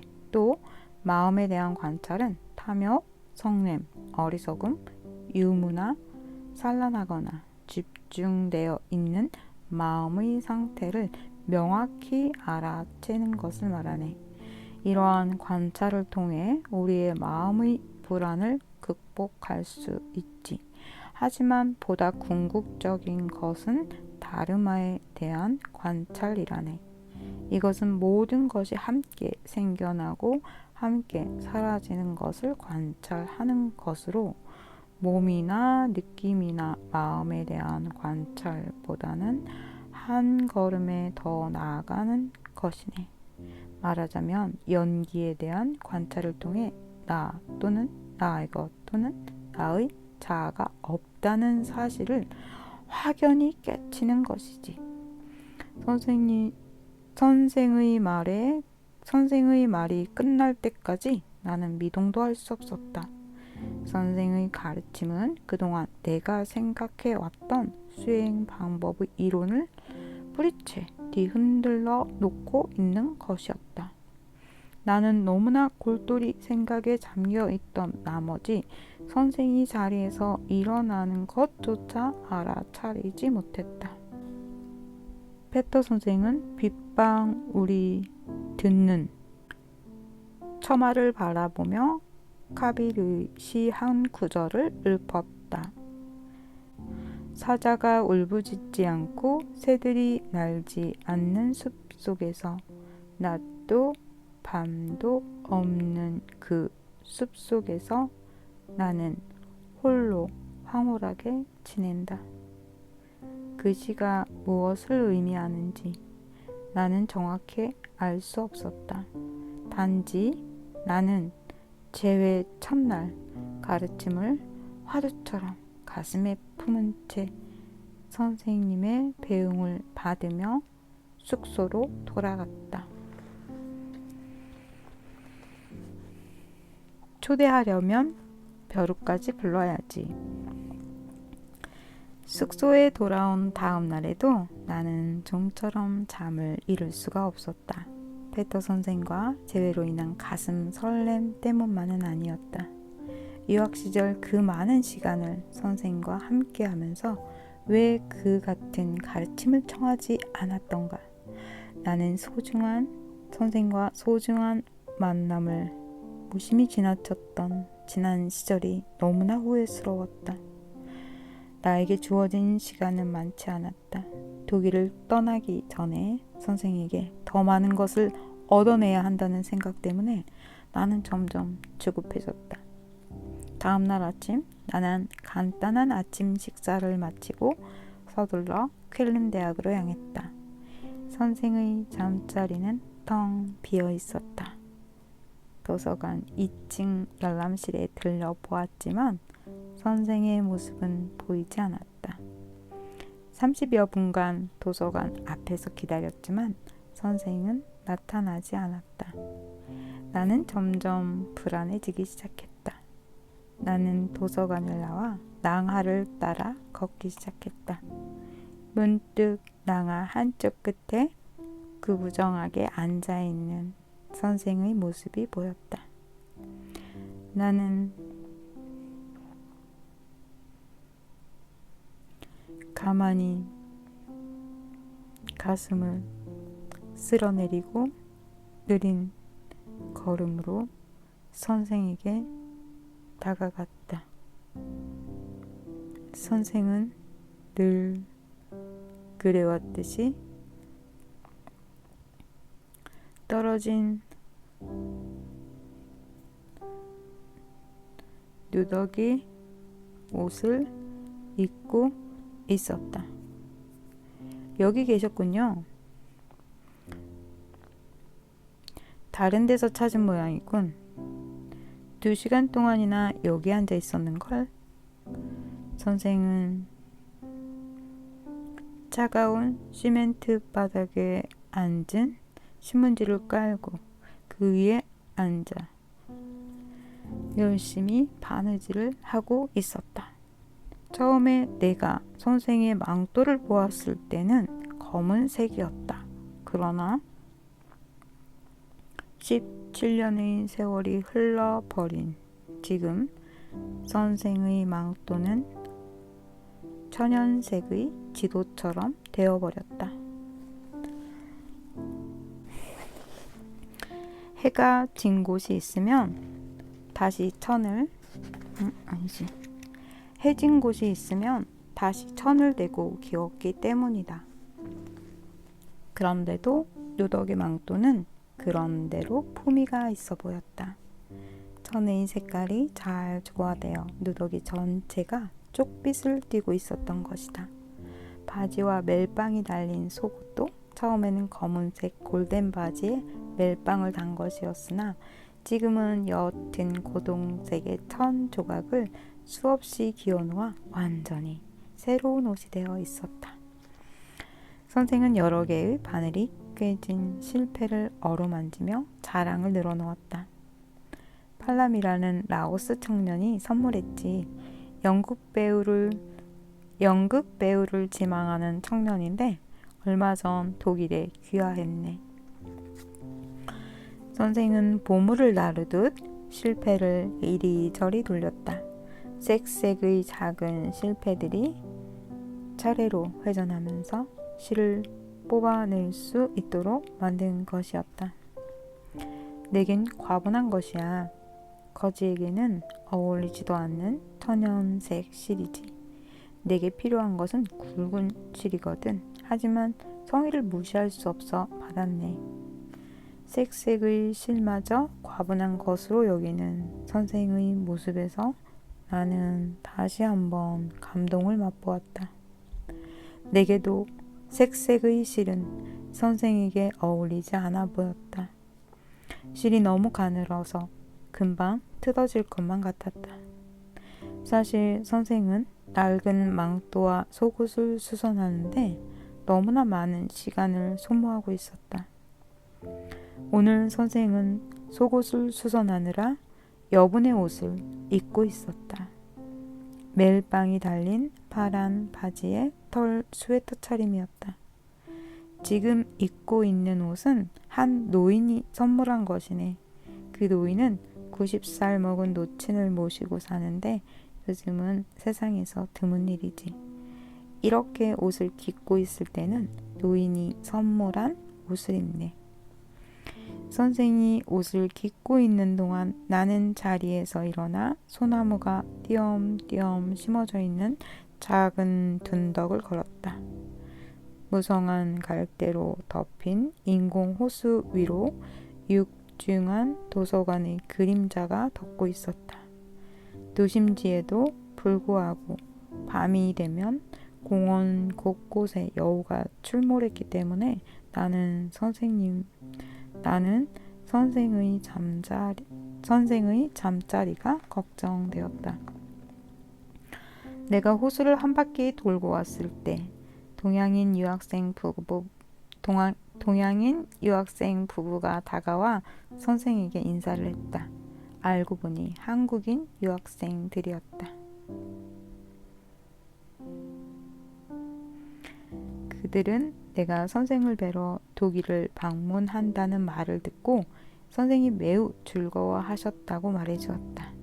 그들 부부는 선생과 나를 초대하고 싶다는 의사를 밝혔지만 선생은 정중히 거절했다. 부부는 몹시 서운한 눈치였다. 부부가 떠난 후 나는 선생에게 물었다. 왜 초대를 거절하셨습니까? 몹시 서운해하는 눈치던데요. 식량을 넣은 꾸러미를 나무 위에 걸어 놓았더니 쥐들이 들끓기 시작하더군. 그래서 보다시피 식량 꾸러미를 도서관 기둥 위에 묶어두었네. 하지만 그 이후로 내 몸에 벼룩이 생기기 시작했지. 죽일 수도 없고 해서 피공양을 하며 그럭저럭 공생하고 있는 터에 남의 집에 가면 벼룩이 퍼질 게 아닌가. 벼룩까지 초대했으면 몰라도. 나는 터져나오는 웃음을 애써 참아냈다. 순간 나는 자타카에 나오는 이야기를 떠올렸다. 부의 여신과 가난한 여신은 자매지간이었다. 그래서 자매는 항상 같이 다녔다. 그런데 어느 집에서 부의 여신을 초대했다. 가난한 여신도 언니를 따라 초대한 집에 따라갔다. 그러자 집주인은 가난한 여신이 온 것을 알고 그녀를 쫓아내고 말았다. 부의 여신은 늘 함께 다니던 동생이 쫓겨나는 것을 보고 그 집에 들어가지 않았다. 결국 집주인은 가난을 쫓아내긴 했지만 부를 얻지는 못했다. 선생의 속옷과 망토를 다 수선한 뒤 낭하의 기둥 중간에 매달아 놓은 식량 꾸러미를 내렸다. 여느 때나 다름없는 식사였지만 이번에는 포레라 불리는 파가 있었다. 선생은 파 한 줄기를 벗겨 내고 차곡차곡 껌처럼 접어서 입에 넣었다. 선생이 매운 파를 먹는 것을 처음 보았다. 아니, 선생님은 파도 날 것으로 먹습니까?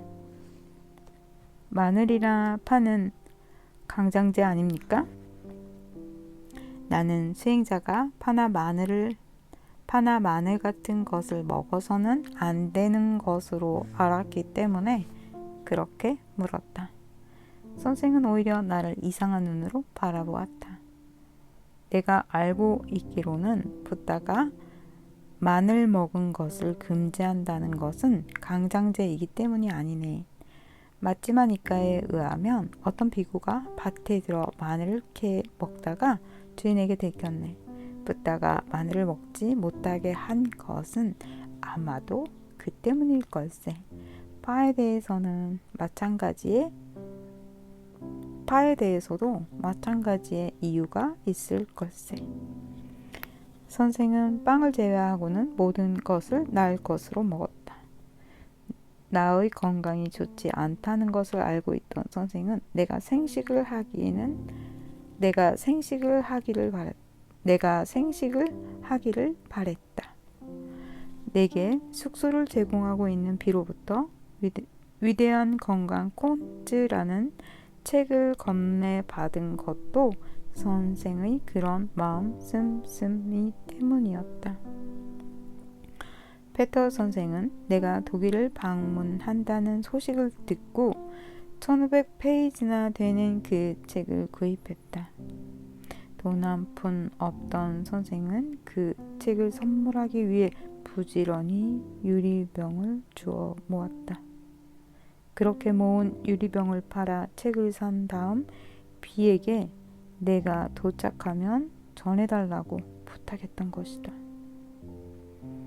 그 책은 근본 치유에 관한 것으로 위암에 걸려 사형 선고를 받았던 한 환자가 현대의학의 허구성을 고발하는 내용이었다.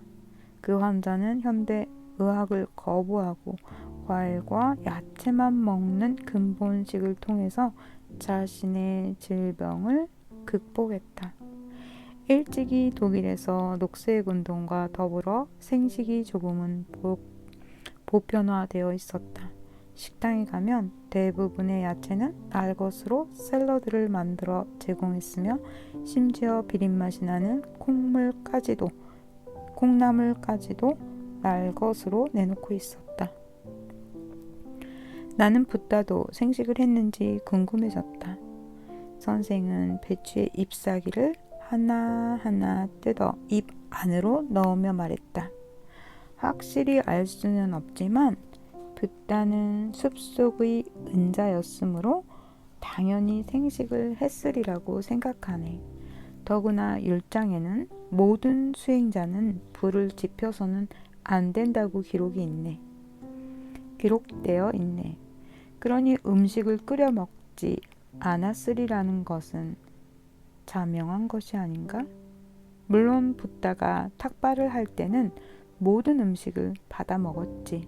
그것은 불살생의 계율 때문이 아니었을까요? 그것은 불살생의 계율 때문이 아니었을까요? 물론 생명에 대한 경외가 포함되어 있었겠지. 붓다는 하루에 한 번 적은 양의 식사만으로도 좋게 했네. 붓다는 하루에 한 번의 적은 양의 식사만으로도 만족해 했네. 인류가 언제부터 화식을 한 것일까요? 정확히는 알 수 없지만 그리 오래되지는 않았을 것일세. 전염병을 예방하는 차원에서 음식을 익혀 먹는 게 아닐까요? 꼰지에 의하면 인간은 태어날 때부터 대자연에 적응하도록 되어 있다네. 오히려 생식은 세균에 대한 저항력을 높여주지. 나는 선생과의 대화를 마저 끝내고 싶었지만 몸이 추워 견딜 수가 없었다. 영화의 추위 속에서 선생이 하루 종일 바느질을 할 수 있다는 것 자체가 이해하기 힘들었다. 나는 선생을 남겨두고 재빨리 도서관 로비로 향했다. 잠시 몸을 데우고 다시 나올 참이었다. 내가 언손을 녹이고 도서관 로비에서 나왔을 때 어떤 백인 청년 하나가 선생과 대화를 나누고 있었다. 그 청년은 오렌지와 과일들이 가득 담긴 장바구니를 가져와 선생과 나누어 먹고 있었다. 선생이 청년에게 나를 소개시켜 주었다. 알고 보니 그 청년은 데니스라는 터키계 독일 학생으로 사회학을 공부하고 있었는데 선생의 가르침대로 생식을 한 결과 건강이 매우 좋아졌다며 호들갑을 떨었다. 그러면서 청년은 주로 과일과 초콜릿을 먹는다고 자신의 생식 비법을 소개했다. 초콜릿을 먹는다는 말에 나는 한바탕 웃음을 터뜨렸다. 청년은 몇 개의 오렌지를 남겨놓고 사라졌다. 생식을 한다는 사람이 웬 초콜릿입니까? 나는 혀를 빼물고 고개를 내저었다. 선생님도 방긋이 미소를 머금었다. 성인이 되어서도 초콜릿을 먹는 것은 어린 시절의 사랑이 결핍되었기 때문이네. 담배나 알코올도 결핍된 것을 채우려는 욕망에서 비롯된 것이지. 낙타의 방울이 길을 재촉할 때 다음날 아침은 영하 7도까지 내려갔다. 살을 애는 추위에도 불구하고 나는 도서관 앞으로 선생을 뵈러 갔다. 선생은 어김없이 마른 빵과 야채로 아침 식사를 하고 있었다. 근엄한 자세로 땅바닥에 앉아 음식을 씹는 모습은 히말라야의 설산에 앉아 수행을 하는 구루처럼 보였다. 선생의 입에선 허연 입김이 쏟아져 나왔다. 그 모습이 마치 외양간에서 되새김질을 하는 황소 같아 나는 한동안 걸음을 멈추고 선생을 바라보았다. 한겨울인데도 선생의 앞에는 아이베라라는 사철나무 숲이 섬처럼 놓여 있었다. 나는 식사를 하고 나온 터여서 선생의 식사가 끝날 때까지 주위 몇 바퀴를 돌았다. 마치 인공 호수 위로 눈발이 날리기 시작했다. 음식을 씹던 페터 선생이 내 등 뒤에서 소리쳤다. 호수 위에 시멘트로 만든 바위를 보게. 선생이 가리키는 곳을 살펴보니 큰 돌덩어리 위에 흙덩이 같은 것이 새 뭉텅이가 모여 있었다. 그게 뭔지 아나? 글쎄요. 사이세일세.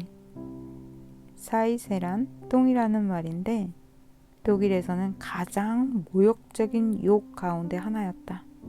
퀼른 대학을 건설할 때 한 위대한 건축가가 만든 작품 가운데 하나이네.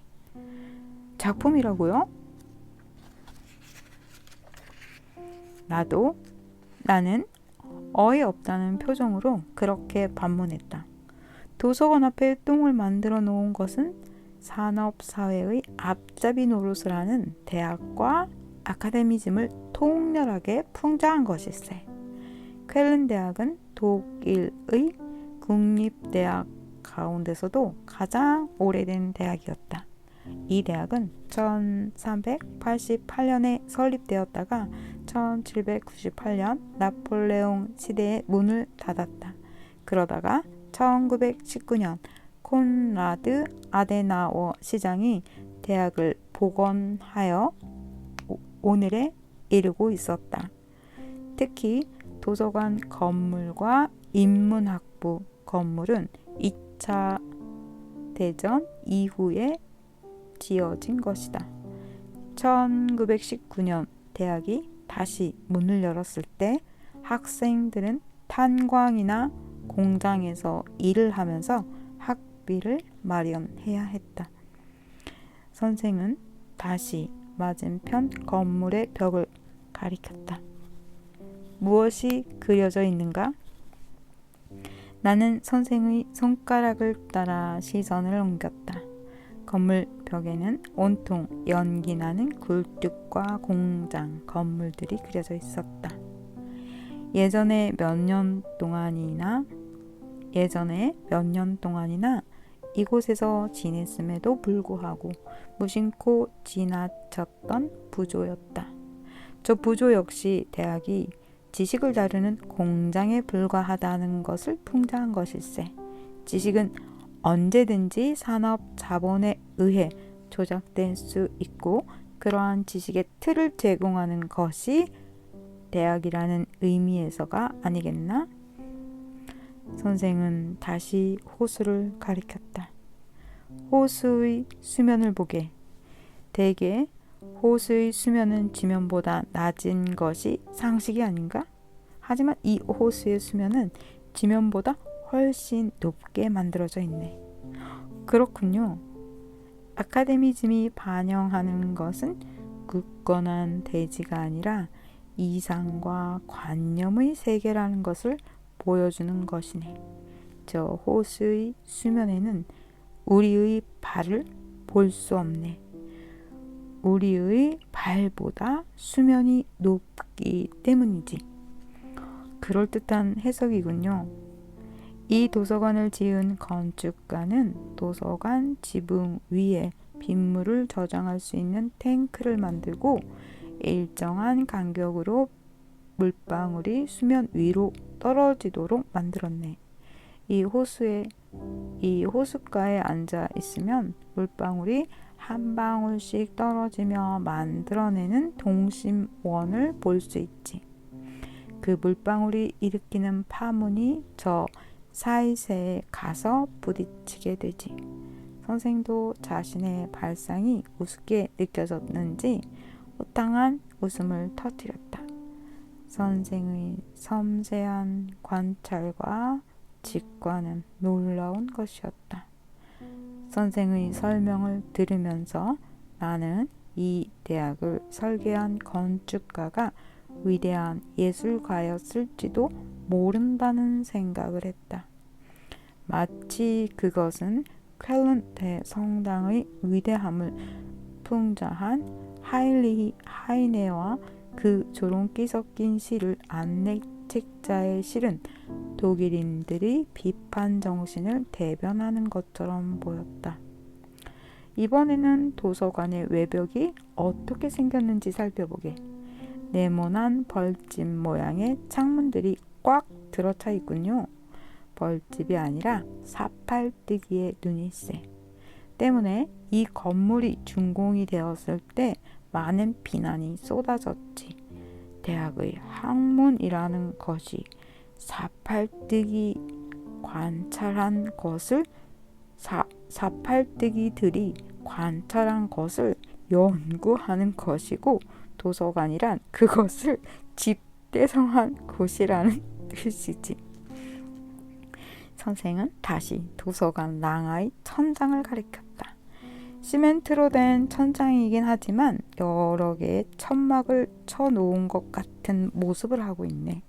맞습니다. 내가 수긍하자 선생은 문득 하피스의 식구를 읊었다.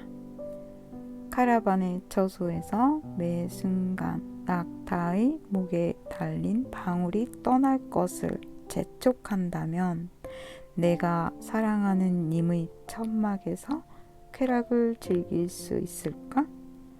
내가 고개를 갸웃거리며 하피스의 시를 음미하고 있을 때 선생이 다시 말을 이었다. 현대의 학문은 인간의 편리함과 쾌락만을 추구하고 있네. 그러나 그것이 욕망의 사막 한가운데 놓인 카라반의 천막인 것을 안다면 우리는 빨리 그곳을 떠나지 않으면 안 되네. 선생은 나에게 썩은 사과를 깎아 내밀었다. 나는 선생이 깔아놓은 깔개 위에 앉아 사과를 먹기 시작했다.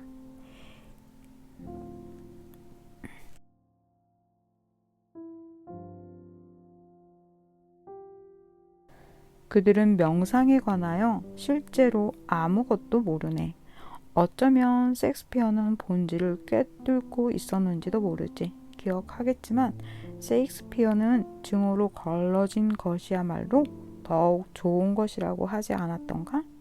생각해보게. 많은 사람들이 호흡을 통해 불로장생을 원하지만 붓다는 그것을 목적으로 하지 않았네. 붓다는 가래에 허덕이는 육체를 관찰하면 나 또는 나의 것 또는 나는 있다 라는 인식이 성립되지 않는다고 말했네. 선생은 다시 느낌과 마음, 다르마에 대한 관찰로 화제를 옮겼다. 느낌에 대한 관찰은 육체적 혹은 정신적으로 즐겁다거나 괴롭다거나 중성적이거나 하는 느낌을 항상 알아채는 것일세. 또 마음에 대한 관찰은 탐욕, 성냄, 어리석음, 유무나 산란하거나 집중되어 있는 마음의 상태를 명확히 알아채는 것을 말하네. 이러한 관찰을 통해 우리의 마음의 불안을 극복할 수 있지. 하지만 보다 궁극적인 것은 다름화에 대한 관찰이라네. 이것은 모든 것이 함께 생겨나고 함께 사라지는 것을 관찰하는 것으로 몸이나 느낌이나 마음에 대한 관찰보다는 한 걸음에 더 나아가는 것이네. 말하자면 연기에 대한 관찰을 통해 나 또는 나의 것 또는 나의 자아가 없다는 사실을 확연히 깨치는 것이지. 선생의 말이 끝날 때까지 나는 미동도 할 수 없었다. 선생의 가르침은 그동안 내가 생각해 왔던 수행 방법의 이론을 뿌리채 뒤흔들러 놓고 있는 것이었다. 나는 너무나 골똘히 생각에 잠겨 있던 나머지 선생이 자리에서 일어나는 것조차 알아차리지 못했다. 페터 선생은 빗방울이 듣는 처마를 바라보며 카빌의 시 한 구절을 읊었다. 사자가 울부짖지 않고 새들이 날지 않는 숲 속에서 낮도 밤도 없는 그 숲 속에서 나는 홀로 황홀하게 지낸다. 그 시가 무엇을 의미하는지 나는 정확히 알 수 없었다. 단지 나는 재회 첫날 가르침을 화두처럼 가슴에 품은 채 선생님의 배웅을 받으며 숙소로 돌아갔다.